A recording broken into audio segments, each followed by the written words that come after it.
திருச்சிட்டம்பலம். திருவாசகம். கைமாறு கொடுத்தல்.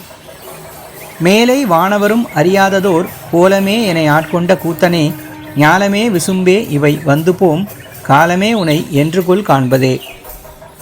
இதன் பொருள், மேன்மையுடைய தேவர்களும் அரிய காட்சிக்கு எட்டாத திருவுருவத்தை உடைய நடராஜ பெருமானே, நீ என்னை ஆட்கொண்டு உள்ளாய். பிரபஞ்சத்தின் தோற்றத்துக்கும் ஒடுக்கத்துக்கும் சாட்சியாயிருக்கும் காலஸ்வரூபம் நீ. உன்னை நான் எப்போது காண்பேன்? திருச்சிட்டம்பலம்.